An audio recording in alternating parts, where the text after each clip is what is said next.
There, and welcome to It's Wrestling Time Post Show. It is Saturday, August 3rd, 2024, and tonight I'll be talking about SummerSlam. But I'm not alone. Joining me for this review is the Michael 101591. How you doing, guys? How you doing, Datila?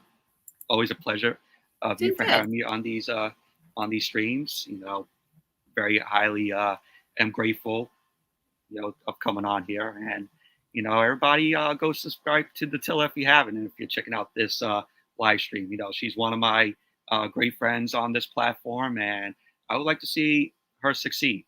Thank you, everybody. every time I can never say it like normally. Now I gotta say it like that. Yeah.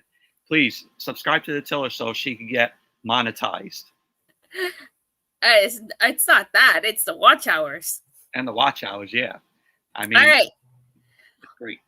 So SummerSlam had a lot going on, I will say. There were so many title changes.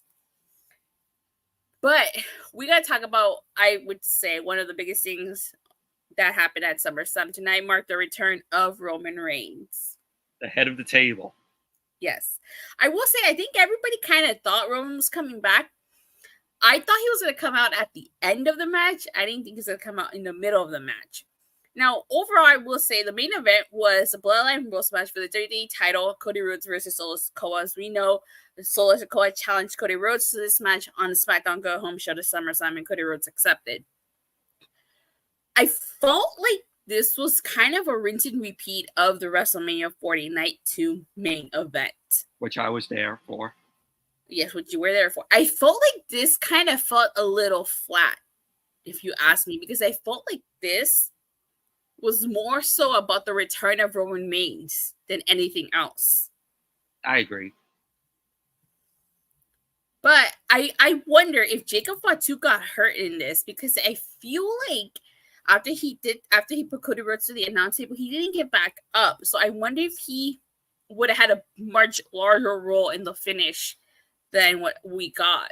Yeah, when he jumped off that top, you kind of heard that thud on Jacob Fatu's knee hitting the commentary table. And right from there, like when he was clutching his knee, I was like, all right, he probably injured himself.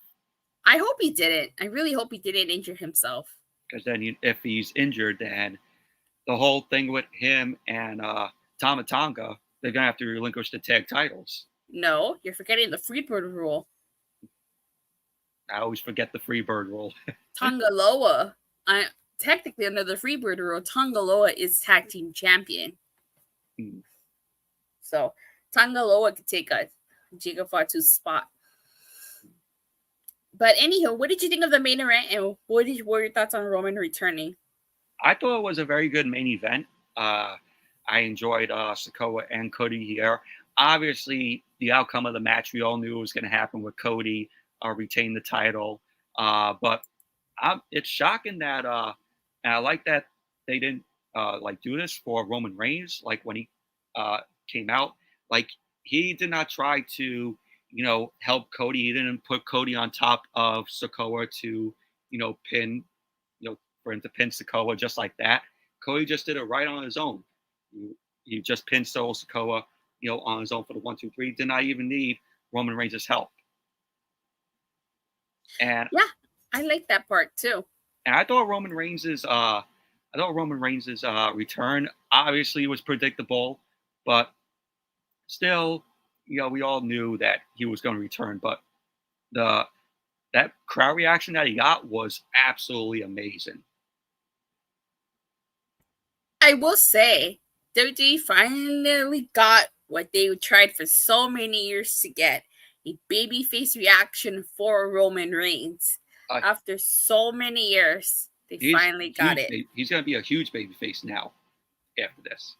Oh, yeah, definitely. He definitely is. I don't see him I don't see him turning heel again anytime soon. No, that's far gone. That's been used for 4 years already. 4 years he's been heel. I think it's time that he needs a refreshment as a babyface.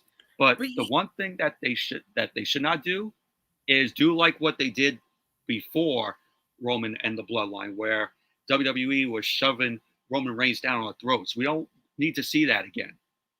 I don't think we will. It's a new regime. It's a new regime, and Triple H won't do any of that. Yes. I will say, though, I think that SummerSlam was an appropriate time for Roman to return. We got to start to build to Survivor Series War Games, which we all assume is going to be the original Bloodline versus the Bloodline 2.0. But if Jacob Fatu is injured, I do question how that will alter the teams. Yeah, because that's all it's gonna culminate to, the old Bloodline versus the new Bloodline at Survivor Series War Games. Actually, a War Games match for this year. Your men's War Games match. Men's War Games match, yeah. Yeah, and I really like this this part right here where Roman and Cody are kind of just staring at each other. Like Roman's looking at Cody, and he kind of just like nods to him. But like you said, I do appreciate the fact that Roman didn't help Cody. He did it all on his own, so that was good. All right, now you can't forget this little thing that happened after the match with Sikoa. It's like, no. I said to you on my message under my message, that's me, because I only got one of my predictions wrong. I was as loud as Roman pop. Yep. Yeah. I got a clean sweep of my predictions. I got all my predictions correct. Lucky. The only one that I did not get right was CM Punk versus Drew McIntyre. I told you. Well, it's very unpredictable, though. Yeah. You never know who would win. It could have been CM Punk. It could have been Drew McIntyre. Roman is now going to be an over babyface, better than his old good guy gimmick. Yeah, I definitely do agree. All right. All the right people won tonight, I think. No, I agree. All the right people won. The people that needed to win won. All right. So, SummerSlam kicked off with the women's world title match. It was Liv Morgan versus Rhea Ripley. And the question was the Liv Morgan revenge story going to end, or was it going to continue? I gotta give Rhea Ripley mad props here, because she dislocated her shoulder again in the middle of the match, and she popped it back in and was able to continue. Used the commentary table to push her elbow back in. I was like, wow. I'm like, that's how you know how tough Rhea Ripley is. That's how mommy rolls. I wasn't sure if she actually did pop it back out or if she was just kayfabing, but after she did that, I was like, okay, no, she legitimately did pop out her shoulder, because that just looked. Ugh. And she did it in the turnbuckles too. She did it, when she was at the turnbuckles too. Mm-hmm. Roman is gonna assemble his Avengers. Yeah, I definitely do see that happening. Oh, Bloodline, assemble. Hey, we're actually gonna talk about that right now. So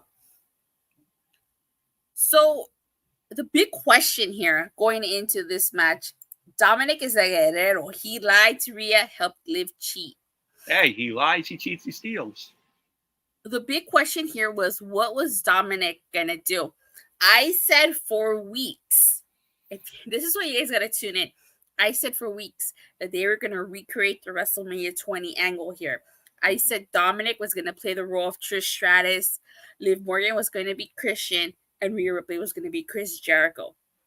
I said that Dom would turn on Rhea and then make out with Liv Morgan on the rap. Did that not happen? That did happen. And Datila is always spot on with her predictions. Not always. But thank you. Yeah, look at that. You cleared all SummerSlam predictions for this year. Yep. I didn't call Finn Balor turning on Damian Priest. I called that for Money in the Bank. I didn't call it here, though.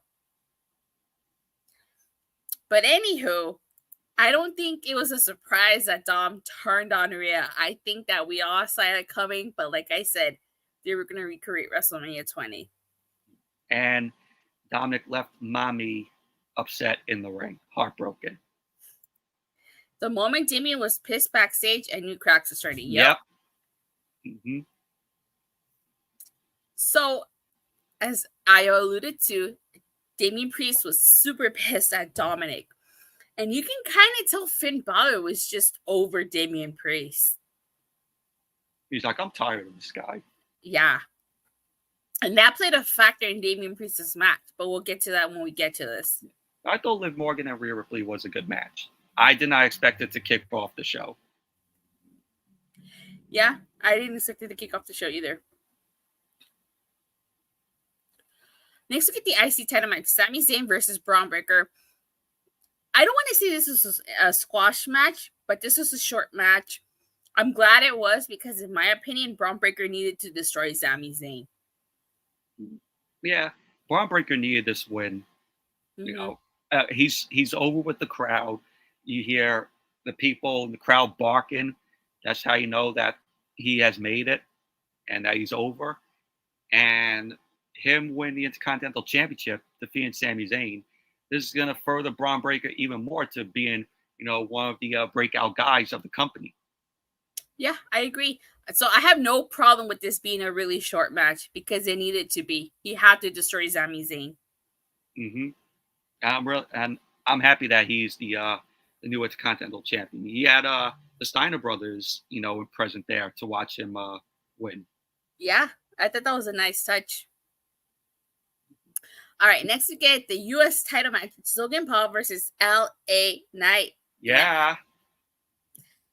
I have to say, like, this is a good match. Despite the fact that Logan Paul is such a great heel. Like, I think he's a great heel. I don't care. I don't care about anything Logan Paul. He's really good in the ring. I will say that. I'll admit that, though, but I'm not the hugest fan of his. Yeah, it's understandable. I'm not a big Logan Paul fan either.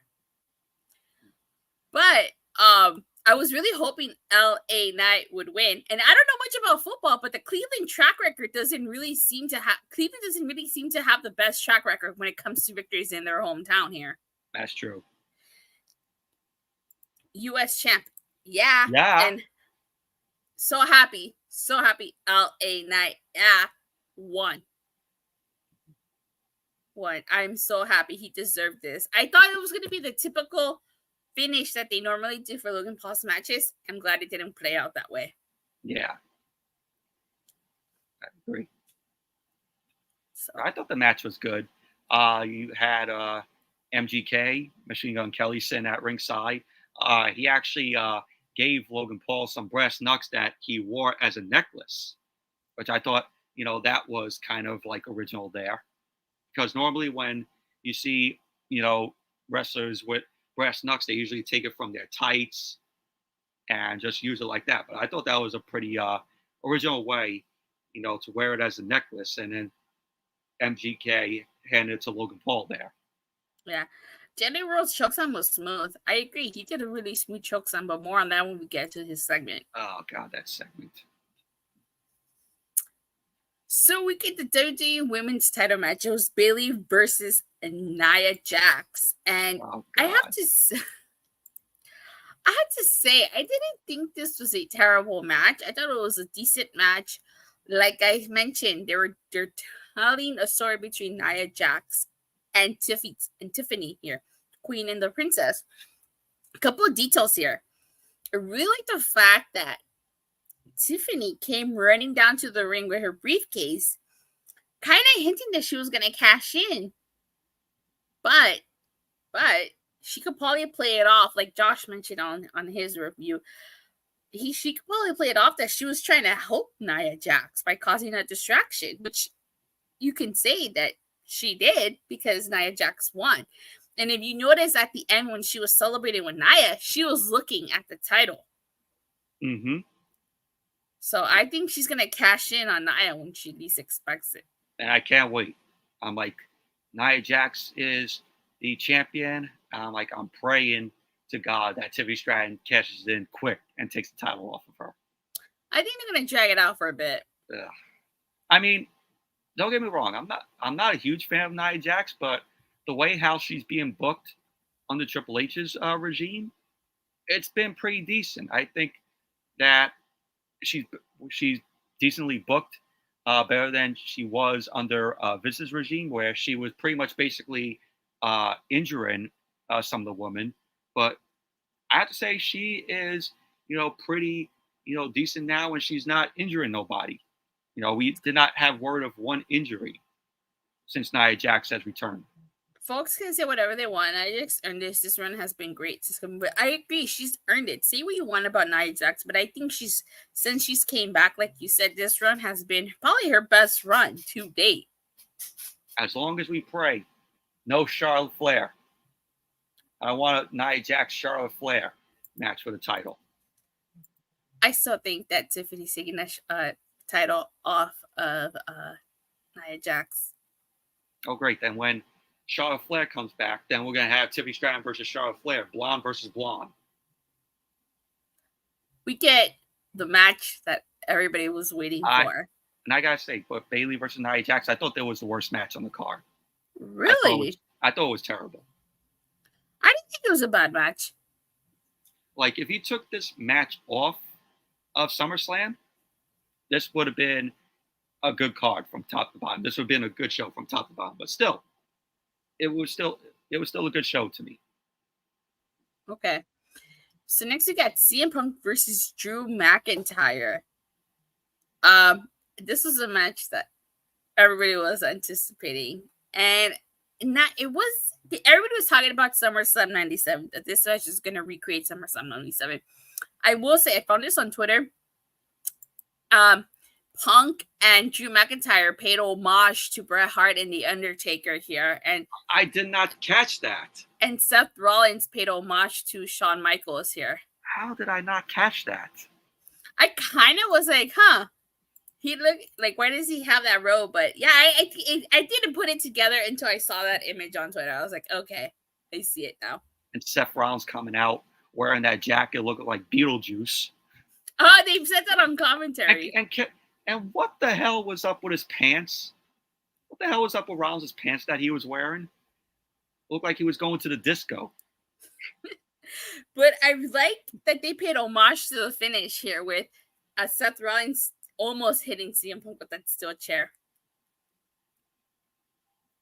But I like the parallel of this match and CM Punk and Drew McIntyre here. As we all know, Drew McIntyre's emotions have gotten the better of him. And it's cost him the title. It cost him his matches. And you can make the argument, and CM Punk's emotions got the better of him here. Mm-hmm. He cost himself this match. And I said Drew McIntyre needed this win because he had been screwed time and after time, and you needed a reason for Punk to get mad at Seth Rollins. So here it was. Drew McIntyre was victorious, and he took CM Punk's bracelets from him. Yeah, the bracelet was being tossed around. Like, it went from McIntyre to Rollins. Well, Rollins didn't like that Punk Punk didn't like that Rollins was wearing it, and there was kind of a tussle there, and that's what cost Punk to lose the match.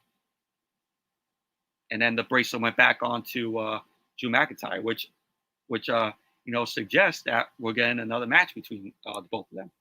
Yeah, and that's why I said that Drew McIntyre needed to win this match so that we can get a rematch here. That's the only prediction that I got wrong, people. Yeah, but in my opinion, I think Punk looked good out there for his first match. He showed no signs of ring rust, though. Yeah, let me rephrase that. His first singles match in over 10 years. I don't think he looked bad out there. Mm-hmm. And his last match was against Billy Gunn. And then the following week, that's when he walked out of the company. Oh, okay. And I think it was in Cleveland. Yeah, Corey Graves alluded to that. Mm-hmm. Yeah. Okay, so we get the second Judgment Day segment of the night. Judgment Day was all over this show. And basically, Finn Balor is just kind of like, he was telling Damian Priest that he would have his back out there against Gunther if Damian Priest didn't have his back. I think, again, the cracks were forming already. So this leads into the World Heavyweight title match, Damian Priest versus Gunther. And I thought this was a really good match. I thought so too. Did you see when Gunther's chest was bleeding?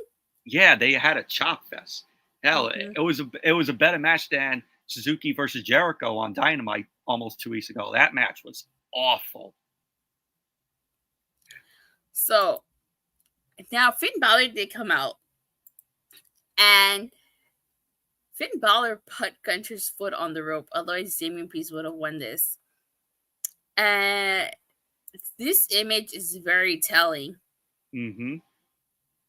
I like that sadistic look that Balor has on his face there. I do too. It's like, oh, I had enough of this Damian Priest.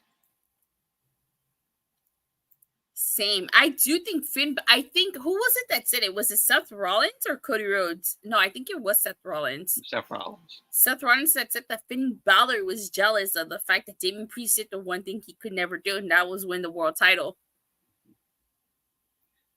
I also said Finn didn't forget about last year's SummerSlam. Yeah. You know, it's funny. Nate said for Punk and McIntyre, just put the bracelet on a pole. All three men hot potato the damn thing. Oh, wow. Yeah. Book that for Bash at Berlin. And then I have to agree with him. He wins this Judgment Day is no more. I don't think I think Judgment Day is done for. Monday on Raw, I think we'll finally see the breakup of the Judgment Day. I think we're going to see that visual, and I was telling Josh about this, that I wanted to see Finn Balor out there signing alongside Liv Morgan and Dominic Mysterio. Obviously, JD is probably going to join. Just them. That's the new Judgment Day.